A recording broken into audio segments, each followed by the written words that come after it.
Democratic party जी। और हम हर साल 23 मार्च को एक मार्च निकालते हैं हुसैनीवाला से, पंजाब में, जहां पर भगत सिंह राजगुरु सुखदेव को लास्ट संस्कार किया गया था।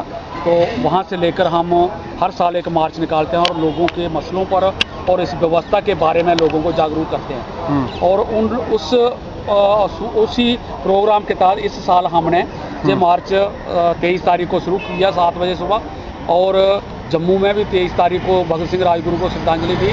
और इस तरह मिलते हुए हम 2 दिनों में लोगों से पर्चा बांटते और लोगों से बातें करते हुए इस व्यवस्था के बारे में, जो भ्रष्ट व्यवस्था हो चुकी है, लोगों के हक की नहीं है, उस पर लोगों को जागृत करते हुए आज दिल्ली में पहुंचे हैं। और दिल्ली में हम मुझे आवाज़ पहुंचाना चाहते हैं आपके माध्यम से, पर्चों के माध्यम से, लोगों के माध्यम से, कि ये जो भ्रष्टाचारी व्यवस्था हमारे भारत में 63 सालों से 64 साल होने वाले अब हो गए हैं, और इसमें जो कुछ लोगों को मिलना चाहिए था, जो आज़ादी के सपने होते हैं, जो भगत सिंह ने देखे थे, राजगुरु ने देखे थे, जो उन शहीदों ने देखे थे जिन्होंने बलिदान दिए, वो व्यवस्था, वो मॉडल हमें नहीं मिल पाया। और वही मॉडल जो 1872 में ब्रिटिश गवर्नमेंट ने, वही कानून, वही नियम, वही दमनकारी नीतियाँ और वही लोगों को भूख और नंग देखना पड़ रही है। इसलिए हम समझते हैं कि ये व्यवस्था आज लोगों के हक की नहीं है। आज सारी दुनिया के सामने एक्सपोजर हो चुका है कि कितनी ब्लैक मनी, कितने स्कैंडल हो रहे हैं। एक MLA की बच्चे की शादी पर 250 करोड़ रुपया खर्च हो रहा है इसी दिल्ली में, और लोगों को हेलीकॉप्टर जैसे और नैनो जैसे तोहफे दिए जाते हैं, और एक तरफ 20 रुपये दिहाड़ी पर हिंदुस्तान की जनता जी रही है। और BPL जैसे पॉवर्टी, बिलो पॉवर्टी लाइन कहा जाता है, गरीबी रेखा के नीचे, वो रेखा बढ़ती ही बढ़ती जा रही है।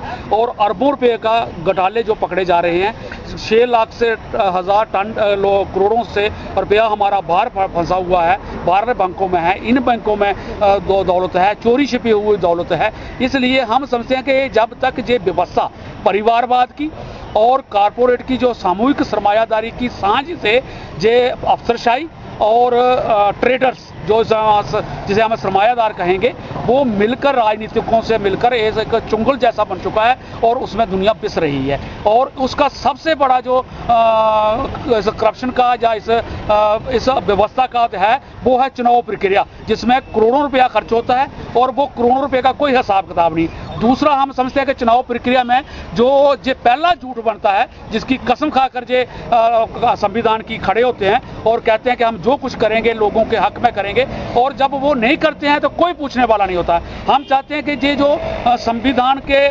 दायरे में रहकर जो लोग कसम उठाते हैं और मैनिफेस्टो निकालते हैं, वो एक लीगल डॉक्यूमेंट बने। जब ना पूरा हो तो उस पर मुकदमा करने का राइट हो। आज आप भगत सिंह की बात करते हैं और शहीदों की बात करते हैं। कुछ शहीदों को सरकार या देश के लोगों ने नज़रअंदाज किया, कोई राष्ट्रीय छुट्टी का भी, अवकाश का भी ऐलान नहीं करते। तो ऐसा क्या लगता है इन बातों? हम ये समझते हैं कि उनकी जो व्यवस्था, उनका तरीकाकार जो था, मॉडल था, वो उनको पसंद ही नहीं है। हालांकि अभी पूरा लोगों का जब जागृति हो रही है तो ये भी कोऑप्ट कर रहे हैं उनको कोऑप्ट करके वो भी बड़े बड़े जलसे करते हैं। हुसैनीवाला में जाकर भी कर रहे हैं, दूसरी जगहों पर भी कर रहे हैं, लेकिन असल में उनको याद नहीं। भगत सिंह के गाँव में कॉलेज बनाने की जो मांग उठ रही है, तो क्या जायज़ है? हाँ, बिल्कुल जायज़ है। शिक्षा ही सबसे बड़ी जरूरी चीज़ है, और शिक्षा के लिए इन्होंने पूरा ध्यान नहीं दिया कभी भी। अगर ये कॉलेज की आवाज़ उठे या यूनिवर्सिटी की आवाज़ उठे या किसी पुल बनाने के उनके नाम पर उठे, तो ये लोगों के हित में एक बात निकलेगी और लोगों को पता चलेगा कि भगत सिंह क्या था। उसका दरअसल भगत सिंह एक पर्सनैलिटी नहीं थी, वो एक व्यक्ति नहीं था। भगत सिंह एक मॉडल था, एक सोच थी, एक विचार था, और वो विचार लोगों में जाना चाहिए।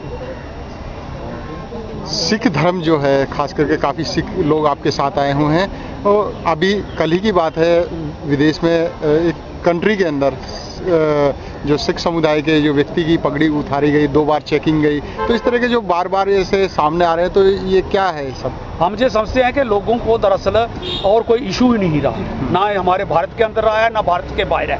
वो एक इमोशनल इशू उठाते हैं और जज्बाती इशू उठाकर लोगों को भड़काना चाहते हैं और लोगों को असली इशू से हटाकर इन इशू में फंसाना चाहते हैं। नहीं, जो इस तरह की बार बार पगड़ियों को उछाला जा रहा है, इसकी निंदा करते हैं, लेकिन हम इस बात को जो जानते भी हैं कि इनके पास दरअसल इशू कोई नहीं है।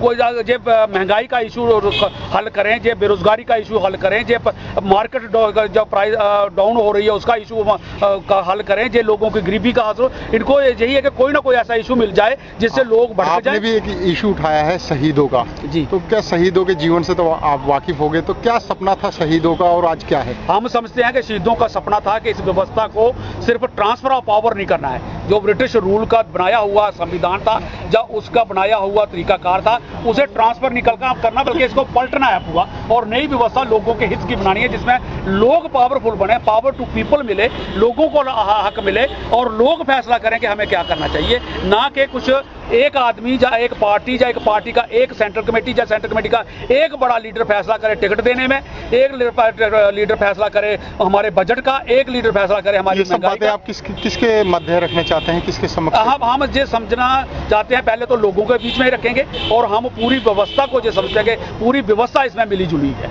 जितनी भी पार्टीज हैं, कोई भी पार्टी में इस वक्त काम नहीं कर पा रही।